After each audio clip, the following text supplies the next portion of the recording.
Morning guys, hopefully you all are fit and fine.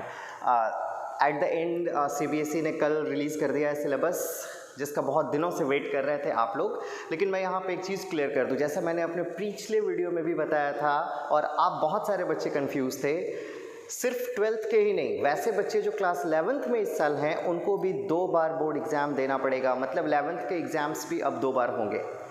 कहने का मतलब ये हो गया term 1 and term 2 is also applicable for class 11th बच्चा। और ये आप कंफर्म कर सकते हैं फ्रॉम द सिलेबस, क्योंकि सिलेबस जो दिया गया है वो टर्म 1 11th के लिए, टर्म 1 12th के लिए।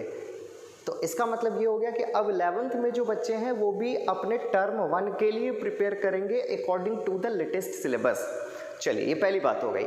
दूसरी बात, सिलेबस में जो फर्स्ट टर्म का एग्जाम होगा वो 35 मार्क्स के क्वेश्चंस पूछे जाएंगे along with the 50 marks practical in term 1 and same thing will be repeated in the term 2, जहाँ पे 35 मार्क्स के क्वेश्चंस आएंगे एंड 35 मार्क्स के क्वेश्चंस नहीं, 35 मार्क्स के वेटेज वहाँ से आएंगे एंड 15 मार्क्स का practical. So overall you will get 100 marks weightage after these 2 examinations. Further अगर हम लोग सिलेबस के बारे में बात करें तो 12th के जो सिलेबस हैं फर्स्ट टर्म के, उसमें 10 मार्क्स के फिजिकल, 10 मार्क्स के इनऑर्गेनिक एंड 15 मार्क्स के ऑर्गेनिक के क्वेश्चंस रहेंगे।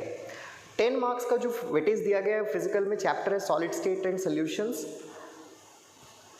उसके बाद जब आप इनऑर्गेनिक के बारे में बात करते हैं we are having P block and organic की तरफ जब आप मूव करते हैं तो हमारे पास जो चैप्टर होता है वो है hello alkane, hello arenes, alcohol, phenol, ether and biomolecules. मैं आपको एक बात और बता दूं, पिछले साल की तरह ही इस साल polymers and chemistry in everyday life किसी भी पार्ट में नहीं है, ना पार्ट 1 ना पार्ट 2। तो आप ये कह सकते हैं कि ये जो कमो बेस सिलेबस है वो पिछले साल के सिलेबस को ही उन्होंने 2 पार्ट में बांट दिया है। हालांकि ये सिलेबस बहुत ही बैलेंस्ड है क्योंकि उन्होंने मिक्स्ड करा है फिजिकल, इनऑर्गेनिक एंड ऑर्गेनिक को।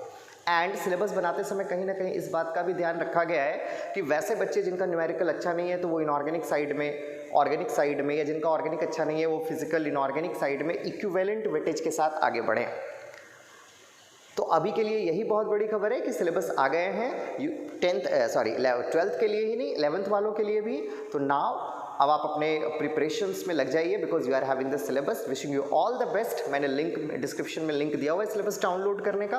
For any doubt you just can comment, please share as much as you can. So मैं बहुत इंफॉर्मेटिव चीज़ें इस तरह से पहुंचा सकूं आपके पास CBSE से। Thank you.